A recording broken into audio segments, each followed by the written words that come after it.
अरे बिद्दू, आज घर में बहुत काम है। आज तुझे स्कूल जाने की जरूरत नहीं है। लेकिन दादी, आज तो स्कूल में मेरा टेस्ट है।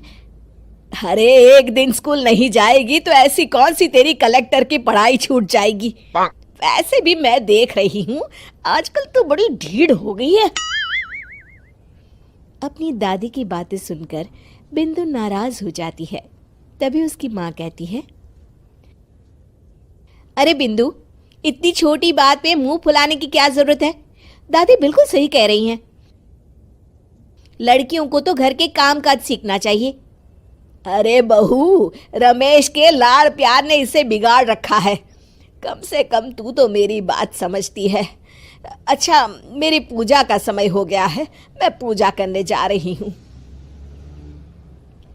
इतना कहकर रमेश की माँ वहां से चली जाती है। इस तरह बिंदु की दादी और माँ दोनों अक्सर उसे घर के कामों में ही उलझा कर रखते थे। कुछ दिनों के बाद राजू और बिंदु के 10वीं के रिजल्ट्स आते हैं। दोनों बच्चे दादी को अपना अपना रिपोर्ट कार्ड दिखाते हैं। शाबाश मेरे लाल, तू तो बड़े अच्छे नंबरों से पास हुआ है। तभी बिंदु कहती है, दादी, मैं भी अच्छे नंबरों से पास हुई हूँ। रमेश की माँ बिंदु को अनदेखा करते हुए कहती है, हाँ हाँ ठीक है, अभी यहाँ खड़ी क्या कर रही है, सुन लिया मैंने। जाकर मेरे लिए चाय बना कर लिया। बिंदु उदास होकर चाय बनाने किचन में चली जाती है। तभी राजू कहता है, दादी, मैं क्रिकेट के कोचिंग सेंटर में एडमिशन लेना चाहता हूँ। अरे वाह राजू बेटा, ये तो तूने बड़ी अच्छी बात कही। तू कल ही अपना एडमिशन करा ले, जितनी भी फीस होगी मैं दे दूंगी। अरे एक दिन मेरा पोता विराट कोहली बनेगा। इस तरह अक्सर रमेश की माँ अपनी पोती बिंदु के साथ दुर्व्यवहार करती थी। कुछ दिनों के बाद रमेश की माँ और उसकी पत्नी दोनों सास बहू मिलकर राजू का एडमिशन अच्छे स्कूल में करवा देते हैं, लेकिन बिंदु का एडमिशन नहीं करवाते। इस बात से नाराज होकर बिंदु अपनी दादी से कहती है, लेकिन दादी, मुझे भी आगे की पढ़ाई करनी है। अरे क्या करेगी आगे की पढ़ाई लिखाई करके, हैं? आज से ये पढ़ाई का भूत अपने दिमाग से उतार दे।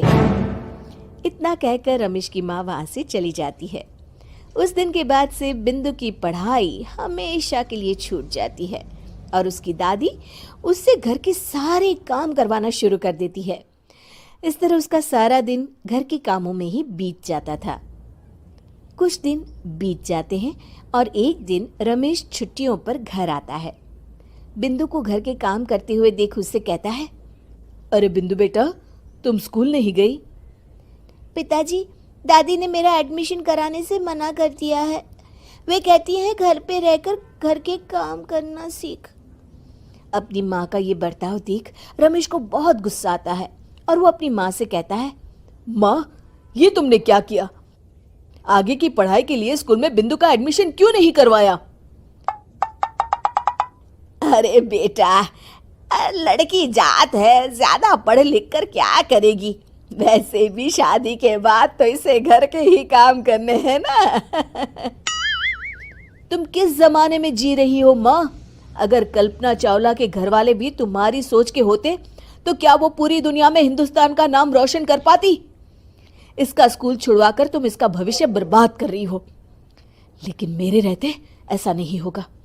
बिंदु बेटा, कल ही तुम्हारा एक अच्छे स्कूल में एडमिशन करा दूंगा। तुम जितना चाहे उतना पढ़ो।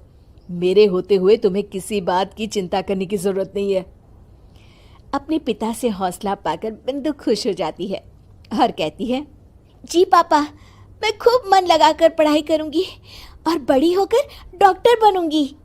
ये हुई ना बात, शाबाश मेरी बेटी। शिक्षा, लड़का हो या लड़की, हमें दोनों को आगे बढ़ने का मौका देना चाहिए।